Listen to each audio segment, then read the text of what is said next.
তুমি কি রেডি আছো? বাসর ঘরে ঢুকতে না ঢুকতেই অপর একটি কথাটা বলে উঠল নাইম। নাইমের কথাটা শুনতেই চমকে উঠল নববধূর সাজে বিছানায় বসে থাকা জৈনব। কি বলবে সে? মনের ভেতর আচমকা ভয় প্রদর্শন করল তার। পিতামাতার কথায় নাইমকে না দেখে বিয়েতে রাজি হয়েছে সে। বাসর ঘরে ভালো মন্দ কথা না বলে ডাইরেক্টলি রেডি আছো? কথাটায় ভয়তার সাথে বেশ অবাক হওয়ায় জয়নবকে। অন্যদিকে নাইম জয়নবের খুব নিকটে এসে ওর মাথা থেকে শাড়ির আঁচলটা সরাতেই পূর্ণিমার চাঁদের মতো মুখখানা ভেসে ওঠে। জয়নবের সারা শরীর শিউরে ওঠে। নাইমকে কিছু বলতে চেয়েও বলতে পারছে না। নাইম ধীরে ধীরে জয়নবের খুব কাছে আসে। তার সদ্য ফর্সা গাল বেয়ে ঠোঁট জোড়ায় পাগলের মতো আলিঙ্গন করতে থাকে। প্রতি সেকেন্ডে সেকেন্ডে জয়নবের সারা শরীর শিউরে উঠতেছে। হঠাৎ তার যেন মনে হলো নাইমের শরীর বরফের মতো ঠান্ডা ঠান্ডা কিছু একটা তাকে জড়িয়ে ধরে আলিঙ্গন করছে। এখনও নাইমকে দেখেনি সে। কিছুটা সন্দেহজনক মনে হতে থাকে তার কাছে। চোখ দুটো সামনের দিকে করতেই ভয়ে চিৎকার করে উঠল সে, কিন্তু চিৎকারটায় কোনো আওয়াজ হলো না। তার আগে কিছু একটা দিয়ে তার মুখ চেপে ধরে কেউ। নাইমের জায়গায় নাইম নেই। এর পরিবর্তে একজন পিছাস তার সাথে শারীরিক সম্পর্কে লিপ্ত হতে থাকে। সে চিৎকার করতে যেও চিৎকার করতে পারে না, কেননা তার মুখ কিছু একটা দিয়ে বাঁধা পড়েছে। অসহ্য যন্ত্রণায় কাতরাচ্ছে সে। সাথে পিশাচটার হাত পায়ের নখ দিয়ে শরীরের বিভিন্ন অংশে প্রতিনিয়ত কেটে যাচ্ছে তার। বিছানার সাদা কাঁথাটা লাল রক্তের বন্যা বয়ে যাচ্ছে। হঠাৎ করে জয়নব লক্ষ্য করল পিশাচটা তার ঘাড়ের এক অংশে কামড়ে ধরে রক্ত খেতে থাকে। অসহ্য ব্যথায় জ্ঞান হারায় সে। প্রায় 15 মিনিট ধরে নাইম নামক পিশাচটা জয়নবের দেহটা নিয়ে খেলে, রক্তের স্বাদ নিয়ে ছেড়ে দিল। ইতিমধ্যে জৈনবের রক্ত শূন্যতায় মৃত্যু হয়। মুহূর্তের মধ্যেই সাজানো গোছানো বাসর ঘরটা পিশাচের আড্ডাখানায় পরিণত হয়ে যায়। চারদিকটা আমাবস্যার রাতের মতো অন্ধকার হয়ে যায়। ভিতঘুটে পচা গন্ধ বইতে থাকে। মুখে রক্ত মাখা নাইম নামক পিশাচটা ভয়ঙ্করভাবে অট্ট হাসি দিয়ে বলতে থাকে, 300 বাসর পূর্ণ করতে আর মাত্র 10টি বাসর বাকি। হা হা।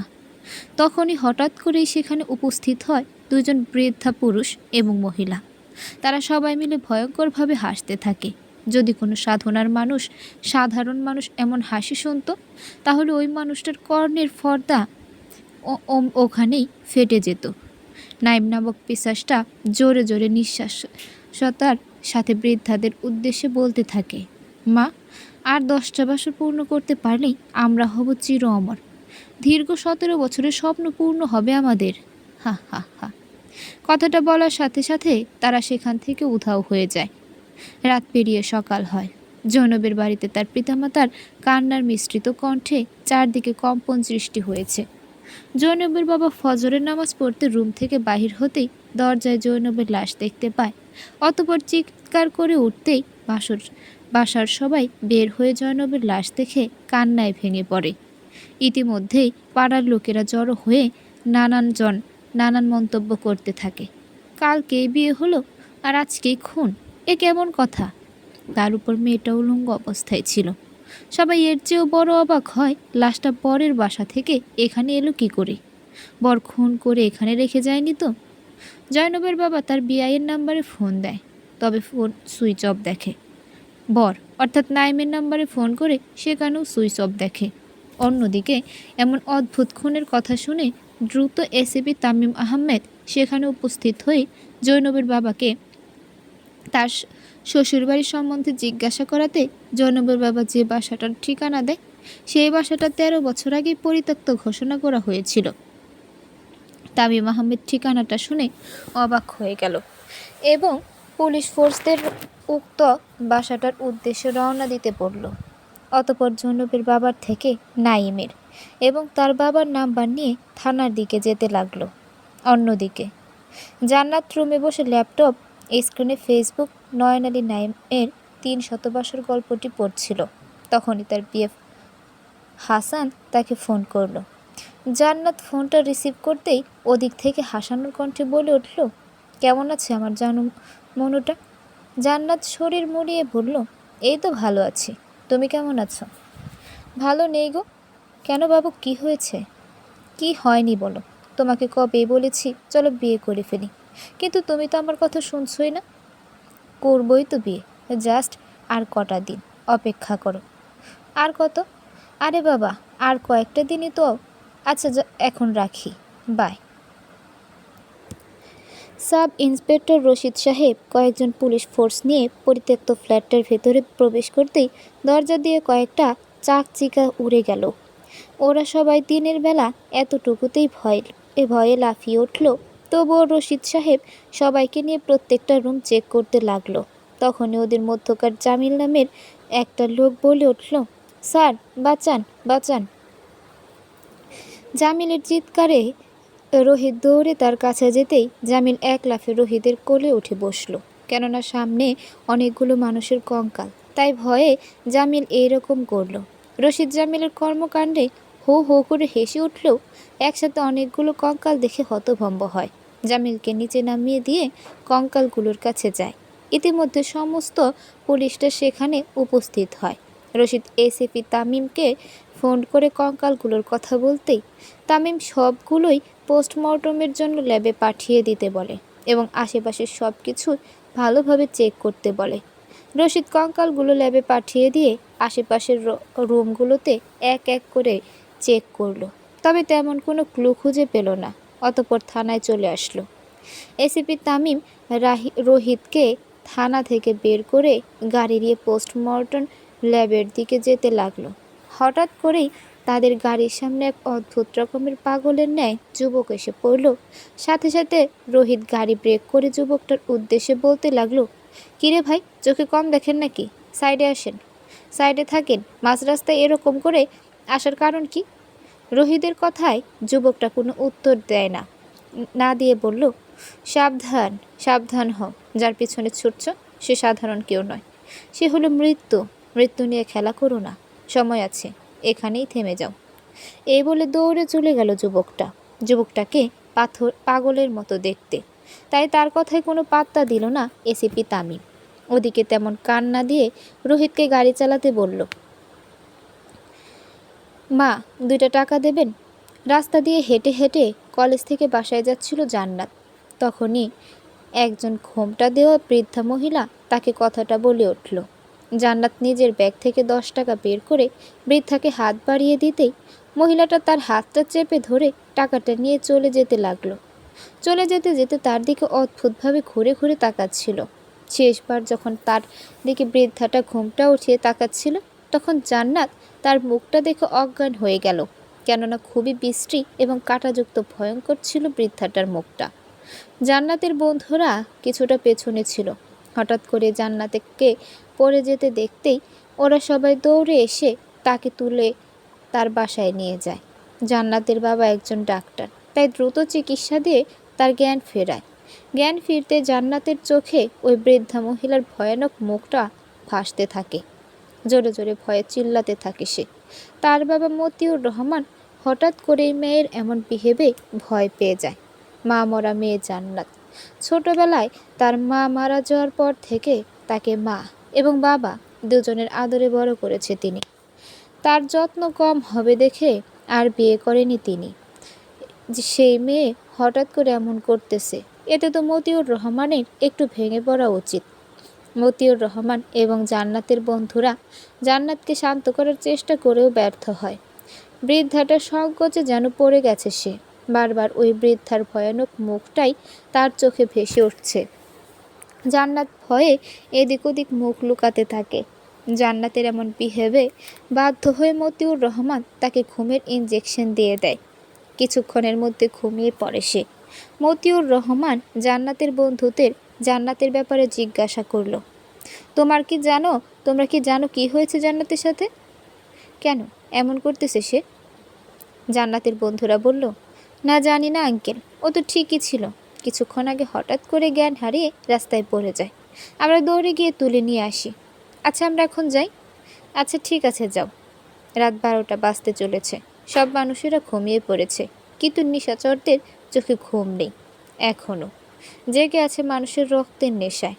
কখন কোন মানুষ তাদের ফাঁদে পা দিবে। কখন রক্তের স্বাদ নিয়ে একটু চোখ জুবুলে ঘুম আনবে। চারদিকে নিশাচরদের মতো রক্ত খেকোরা চলাচল করতেছে নিজ নিজ শিকারের খোঁজে, আর পদে পদে জোরে জোরে ভয়ঙ্করভাবে হাঁক দিচ্ছে। এদিকে বিছানায় গভীর ঘুমে আচ্ছন্ন জান্নাত। হঠাৎ করে কিসের শব্দে যেন ঘুমটা ভেঙে গেল। সে জানালার দিকে তাকাতেই ভয়ে আতকে উঠল। দুটো ভয়ঙ্কর জ্বলন্ত চোখ তার দিকে এক দৃষ্টিতে তাকিয়ে আছে। তরি ভয়ে তড়িঘড়ি করে বিছানার উপরে থাকা কাঁথাটা মাথায় মুড়িয়ে নিয়ে চুপটি করে শুয়ে রইল।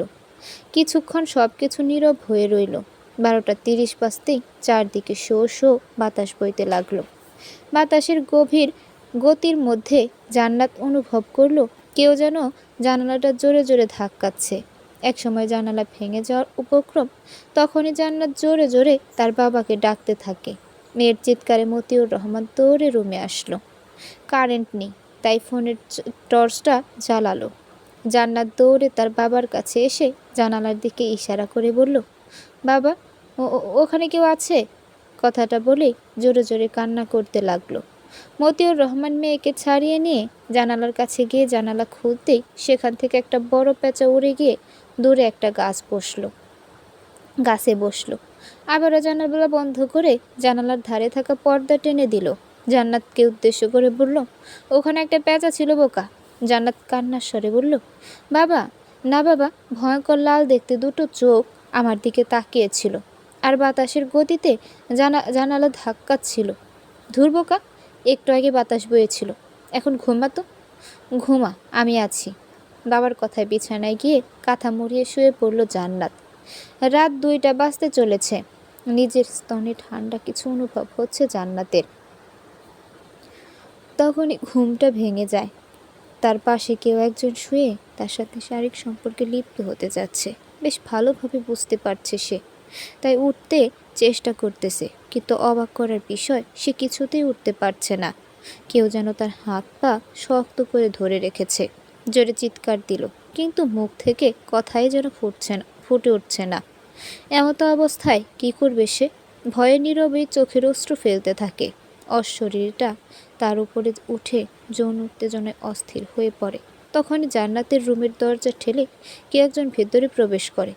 তখনই অশরীরটা জান্নাতের উপর থেকে উধাও হয়ে যায়। জান্নাত নিজেকে মুক্ত দেখে লাফিয়ে বিছানা থেকে নেমে বাল্বটা জ্বালায়। দরজার দিকে তাকিয়ে দেখে তার বাবা মতিউর রহমান এসেছে। জান্নাত কেমনভাবে ছটফট করতে দেখে মতিউর রহমান বলল, কি হয়েছে মামনি, এমন করছো কেন?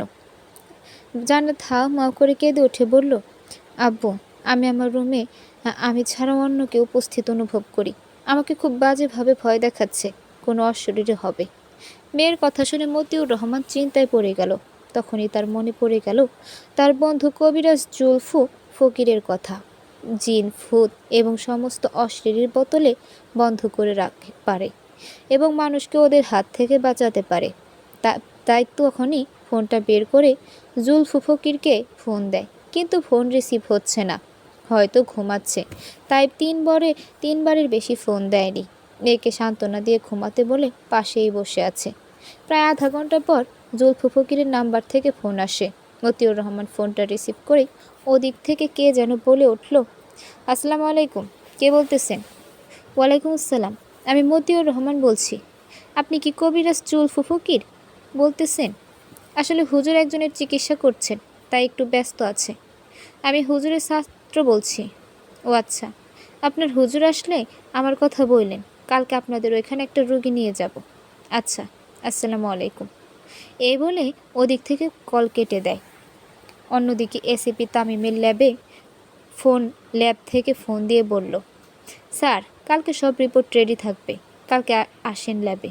এসিপি তামিম রোহিতকে গাড়ি ঘুরিয়ে নিয়ে থানার দিকে যেতে বলল। থানায় গিয়ে বাইকে করে এসিপি তামিম নিজের বাসায় চলে গেল, আর তামিমকে কিছু কাজ দিয়ে বলল, রোহিত, কাজগুলো শেষ করে তুমিও বাসায় চলে যেও, কালকে অনেক কাজ আছে। রোহিত ঠিক আছে বলল। রাত 2:30 বাজতে চলেছে। সাব ইন্সপেক্টর রোহিত নিজের স্ত্রীর সাথে যৌন খেলায় উত্তেজিত।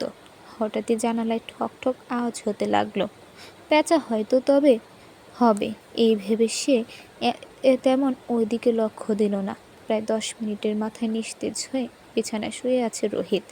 তখনই শুনতে পেল এখনও জানালায় ঠক ঠক আওয়াজ হচ্ছে। সে রেগে বলল, এত রাতে জানালায় আবার কে ঠক ঠক করবে?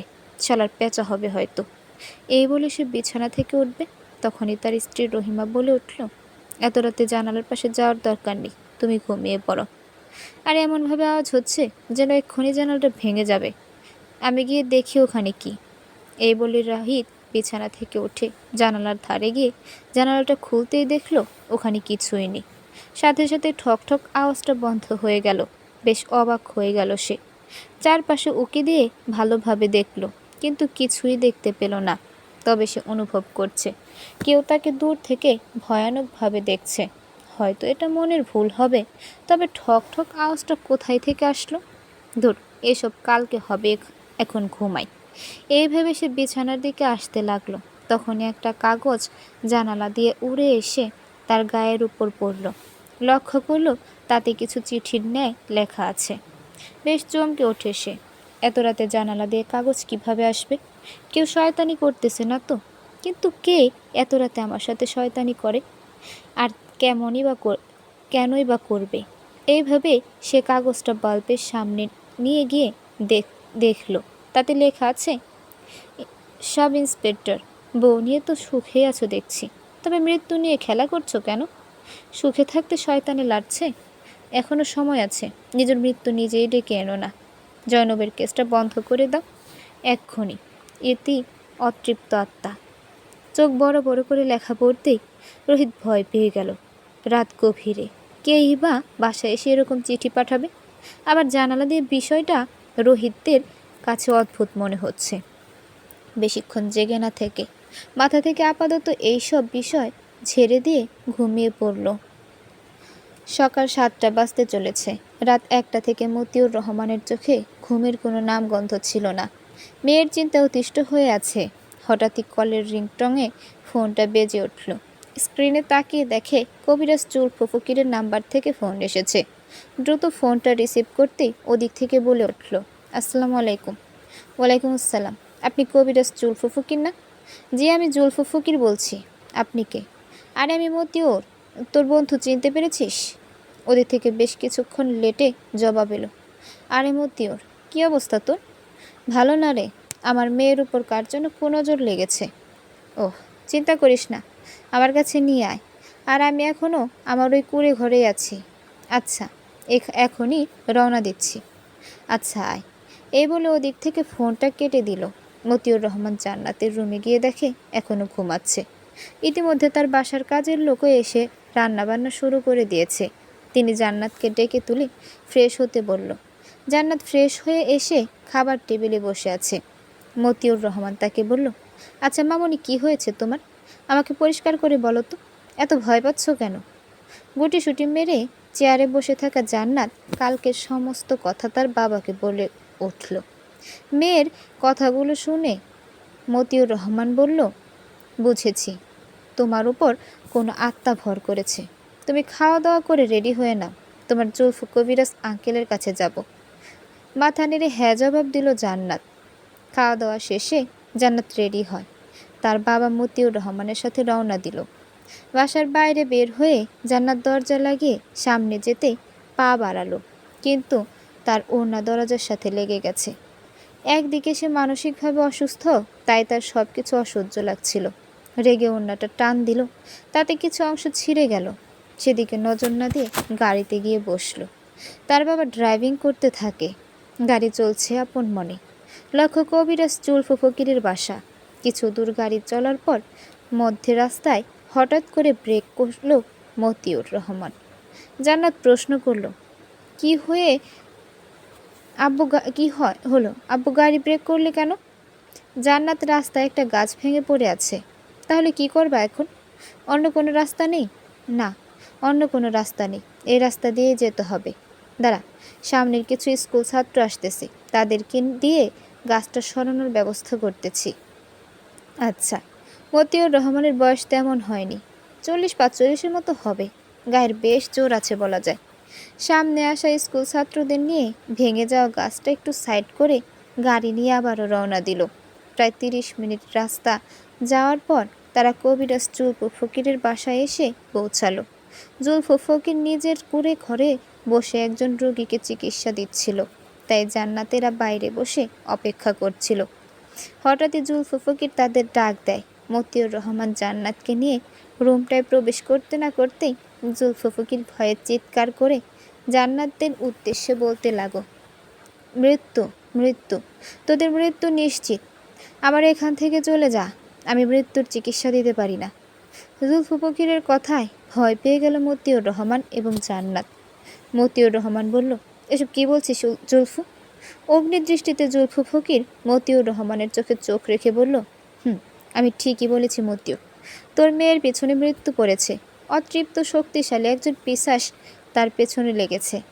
আমি তাকে বাঁচাতে পারবো না। পিশাচটা আমাকেও মেরে ফেলতে পারে। কথাগুলো শুনতেই কান্না করতে লাগলো মতিউর রহমান। জান্নাত দরজায় হতভম্ব হয়ে দাঁড়িয়ে আছে। তার বাবা হাত জোর করে জুলফু ফকিরকে বলল, প্লিজ আমার মেয়েকে বাঁচিয়ে দে। জুলফু, তুই যা চাবি আমি তাই দেব। না মতিউর, আমার সাধ্যের ভেতরে থাকলে অবশ্যই আমি ওই পিশাচটার সাথে লড়াই করতাম, কিন্তু ওই পিশাচটা খুবই শক্তিশালী। পিশাচদের রাজা ওই পিশাচটা, যার কাছে হাজারটা পিশাচের ক্ষমতা আছে। আমরা তার কী অপরাধ করেছি তার তো আমি জানি না। আচ্ছা, আমার মেয়েকে বাঁচানোর কি কোনো উপায় আছে? প্লিজ বল। কথাটা শুনে কি যেন ভেবে মুখে একটু হাসি নিয়ে বলল, হ্যাঁ, একজন আছে। মতিউর রহমান বলল, অস্থিরতায় বলল, কে কে তিনি? তান্ত্রিক নয়ন। তান্ত্রিক নয়ন? কোথায় থাকেন তিনি? হ্যাঁ, তান্ত্রিক নয়ন। সে বনে বনে ঘুরে বেড়ায়, কখন কোথায় থাকে কেউই জানে না। তাহলে কিভাবে ওনার কাছে পৌঁছাবো? শোন, আজকে শনিবার, উত্তরা জঙ্গলের পাহাড়ের চূড়ায় বসে সাধনা করবে সে। তাকে গিয়ে সালাম প্রদান করে তোর মেয়েকে দেখাবি, এমনিতেই সব কিছু বলে দিবে সে। আচ্ছা, কখন যাব ওখানে? আর ওনাকে চিনবই বা কেমন করে? তান্ত্রিক নয়ন হলো একজন সুদর্শন যুবক, পাগলের ন্যায় দেখতে হবে সে। যা এখনই রওনা দে। আচ্ছা, তাহলে আসি। দাঁড়া, শোন, এই তাবিজটা তোর মেয়ের গলায় পরিয়ে দে। তোদের চাইলেও মাঝ রাস্তায় পিশাচটা বাধা দিতে পারবে না। আচ্ছা। এই বলে মতিউর রহমান জুলফু ফকিরের থেকে তাবিজটা নিয়ে জান্নাতের গলায় পরিয়ে দিল। সেখান থেকে বের হয়ে গাড়ি করে উত্তরা জঙ্গলের দিকে যেতে লাগলো। ছেড়ে দাও রহিমা, আমায় দ্রুত অফিসে যেতে হবে। সাব ইন্সপেক্টর রোহিত খাওয়া দাওয়া শেষ করে রুম থেকে বের হয়ে অফিসের উদ্দেশ্যে রওনা দেবে। তখনই তার স্ত্রী রহিমা তাকে টেনে বিছানায় ফেলে দিয়ে নেশাভরাভাবে আলিঙ্গন করে থাকে। তখনই রোহিত উপরোক্ত কথাটা তাকে বলে উঠল। তার কথা শুনে রহিমা বলল, আর একটু তো, সারাদিন বাইরে থাকো, আমায় সময় তো দাও না। বলো কি গো জানেমান, সারা রাত সময় দিলাম, তবুও হয়নি? না, হয়নি। আচ্ছা, আজকে অফিসে না গেলে হয় না? আরে না, বড় একটা কেস হাতে আসছে, সলভ করা খুবই মুশকিল হয়ে পড়েছে। আচ্ছা, এখন তো ছাড়ো। আচ্ছা, আজকে একটু তাড়াতাড়ি আসতে হবে। আচ্ছা বাবা, আচ্ছা, চেষ্টা করব। চেষ্টা না আসতেই হবে, আসতেই হবে। এই বলে রহিমা রোহিতকে ছেড়ে দিল। আচ্ছা রহিমা, আসি, বাই। এই বলে রোহিত চলে যেতে লাগলো। এসিপি তামিম আহমেদও ইতিমধ্যে থানার দিকে রওনা দিয়েছে। রোহিত থানায় গিয়ে কিছু ফাইল রেকর্ড করে চেক করে পোস্টমর্টম ল্যাবে ফোন দিয়ে জানায় যে কালকের কঙ্কালগুলোর যাবতীয় রিপোর্ট রেডি করে রাখতে। এসিপি তামিম থানায় এসেই নিজের চেম্বারে বসে কিছু ফাইল দেখে রোহিতকে নিয়ে ল্যাবের দিকে রওনা দিল। প্রায় 30 মিনিটের মধ্যে ওরা ল্যাবে পৌঁছালো। ল্যাবের প্রধান ডাক্তার বদরুল বলল, তামিম স্যার, আমি অনেক ভালো করে এই কঙ্কালগুলো সব কিছু চেক করেছি। সব কঙ্কালগুলোই যুবতী মহিলার, যাদের বয়স 17 থেকে 26-এর মধ্যে। এদেরকে মারার পর মাংসগুলো ছিঁড়ে ছিঁড়ে খেয়েছে। আর জয়নবের লাশটার ব্যাপারে আপনারা জানলে সত্যিই অবাক হবেন। কেন, কি এমন হয়েছে? এসিপি তামিম কথাটা ডক্টর বদরুলের দিকে ছুড়ে দিল। ডক্টর বদরুল হাঁপ ছেড়ে বলল, এই মেয়েটাকে ধর্ষণ করে রক্তশূন্য করে মারা হয়েছে। ডক্টর বদরুলের কথা শুনেই এসিপি তামিম একটু হেসে বলল, এটা আমি আগে থেকেই বুঝতে পেরেছি যে আসরাতে তাকে মেরে ফেলেছে, মানে ধর্ষণ করেছে। অতবার প্রচুর ব্লিডিং হয়ে সে রক্তশূন্যতায় মারা যায়। অন্য কিছু বলেন বদরুল সাহেব। এসএপি তামিমের কথায় রহস্যময় একটা হাসি দিয়ে ডক্টর বদরুল বলল, তামিম স্যার অনেক সাধারণ মানুষ ধর্ষণ করেনি, কোনো সাধারণ মানুষ ধর্ষণ করেনি এবং ব্লিডিংয়ের কারণে তার মৃত্যু হয়নি। ডক্টর বদরুলের কথায় তামিম অবাক হয়ে যায়। কৌতূহল দৃষ্টিতে ডাক্তারের দিকে তাকিয়ে বলল, সাধারণ মানুষ ধর্ষণ করেনি মানে? আর রক্ত শূন্যতায় মৃত্যু হয়নি মানে কি? দেখেই তো সব কিছু বোঝা যাচ্ছে। এসিপি তামিমের দিকে ভয়ানক দৃষ্টি তাকিয়ে ডক্টর বদরুল বলে উঠল, এসিপি স্যার, জয়নবের মলদ্বারে যার বীর্য দেওয়া হয়ে গেছে সেটা কোনো মানুষের বীর্য নয়, কোনো জন্তুর হবে। আর তার ব্লিডিং হয়নি, রক্ত ঘাড় থেকে চুষে নেওয়া হয়েছে। আমার মনে হয় ব্ল্যাক ম্যাজিক কেস। কথাটা শুনে এসিপি তামিম এবং রোহিত পুরোই অবাক হয়ে যায়। এটা কিভাবে সম্ভব? অন্যদিকে জৈনবের বাবাও কিছু বলতে পারছে না। তার কাছে কারো কোনো পিকচার নেই, হোক তার জামাই কিংবা বেয়াই। সব মিলিয়ে কেসটা জটিল হতে চলেছে। এসব ভাবতে ভাবতে রিপোর্টগুলো সব কিছু চেক করে এবং কিছু ফটোকপি করে ল্যাব থেকে বের হয়ে থানার দিকে যেতে লাগলো।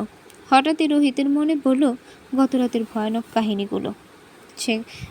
সে কালকে রাতে হয়ে যাওয়া সব কথা এসিপি তামিমকে খুলে বলল। তার কথা শুনে এসিপি তামিম কিছুটা অবাক হলো। কেন রোহিতের কথা এসিপি তামিম যথাযথভাবে বিশ্বাস করে। সে রোহিতকে বলে উঠল, রোহিত, আমার মনে এই খুনগুলো এবং তোমার কাছে চিঠি পাঠানো দুটোই একই বিষয়ের ভিত্তি। জি স্যার। আচ্ছা স্যার, কালকের পাগলটার কথা মনে আছে? রোহিতের কথা এসিপি তামিম বলল, কোন পাগল? স্যার, কালকে যেই পাগলটা আমাদের গাড়ির সামনে এসে পড়েছিল তার কথাটা শুনতেই এসিপি তামিম মাথায় হাত দিয়ে বলল, আছে, আমি সেই বিষয়েই ভাবছি। আচ্ছা, আমি একটু বাসায় যাব, তুমি থানায় যাও। আচ্ছা স্যার। অন্যদিকে পাথরের চূড়ায় বসে ধ্যানে মগ্ন তান্ত্রিক নয়ন, মতিউর রহমান ও জান্নাত অনেক কষ্টে পাহাড়ের চূড়া অবধি পৌঁছেছে। তারা পাহাড়ের ঠিক উপরে একজন পাগলের ন্যায় সুদর্শন যুবককে ধ্যানে মগ্ন অবস্থায় দেখতে পেল। তার কাছে গিয়ে মতিউর রহমান বলল, আসসালামু আলাইকুম তান্ত্রিক বাবা। মতিউর রহমানের সালাম শুনে তান্ত্রিক চোখ খুলল, চারদিকে চারবার তাকিয়ে বলল, ওয়ালাইকুম আসসালাম। বাবা, আমার মেয়ের মতিউর রহমান কথাটা শেষ না করতেই তান্ত্রিক নয়ন বলে উঠল, আপনার মেয়ের শরীরে শক্তিশালী এক পিশাচ ভর করেছে। মৃত্যু ছাড়াই পিশাচটা কারো পিছু ছাড়ে না। বাবা, তাহলে কি আমার মেয়েকে বাঁচানো সম্ভব হবে না? তান্ত্রিক নয়নের কাছে যেহেতু এসেছেন, তবে নিশ্চিত থাকুন আপনার মেয়েকে এই গোলার্ধে বসতে বলুন। জান্নাত গোলার্ধে বসতেই তান্ত্রিক মন্ত্র পড়া শুরু করে দেয়। মন্ত্র শেষ করতে জান্নাতের শরীরে পিশাচটা ভর করে চিৎকার করে বলে, এই তান্ত্রিক, আমায় ডেকেছিস কেন? এর ফল কিন্তু ভয়াবহ হবে। পিশাচের কথায় তান্ত্রিক মুচকি হেসে বলল, আমায় ভয় দেখাস না। আমি ভয় পেলে একা একা জঙ্গলে জঙ্গলে ঘুরে বেড়াতাম না। আচ্ছা, মেয়েটার পিছনে পড়ার কারণ? তান্ত্রিক নয়নের কথা শুনে পিশাচটা এদিক ওদিক তাকিয়ে কি যেন ভাবছে। তার নয়ন বেশ ভালোভাবেই বুঝতে পারছে। তখনই পিশাচটা বলে উঠল, তাকে আমার ভালো লেগেছে, বিয়ে করব তাকে। পিশাচের কথায় রাগী গলায় তান্ত্রিক বলে উঠল, মিথ্যা বলার জায়গা পাস না, সত্যি করে বল, নয়তো তোর খবর কিন্তু খারাপ আছে। হা হা হা, আমার খবর খারাপ আছে? হা হা। আচ্ছা, যা সত্যিটা তাই বলবো না, কি করবি কর। কথাটা বলেই পিশাচটা জান্নাতের শরীর ছেড়ে দেয়। সাথে সাথে জান্নাত জ্ঞান হারিয়ে ফেলে। তান্ত্রিক মন্ত্রভুক্ত একটা তাবিজ জান্নাতের গলায় পরিয়ে দিয়ে মতিউর রহমানকে বলল, সাবধান, এই তাবিজটা যেন আপনার মেয়ে নিজের থেকে আলাদা না করে। যতক্ষণ এই তাবিজটা তার সাথে থাকবে, ততক্ষণ কোনো পিশাচই তার শরীরে ভর করতে পারবে না। এই বলে তান্ত্রিক পাশে থাকা বোতল থেকে পানি বের করে জান্নাতের মুখে ছিটে দিতেই জ্ঞান ফিরল। মতিউর রহমান বলল, আচ্ছা বাবা, এই টাকাটা রাখুন। মতিউর রহমানের কথায় তান্ত্রিক বলল, আমি আপনার থেকে টাকা নেব না। এই সমস্যাটা আপনার একার নয়, এর ভেতর অনেক রহস্য আছে। আপনি এখন আসতে পারেন। মতিউর রহমান জান্নাতকে নিয়ে চলে যেতে লাগলো।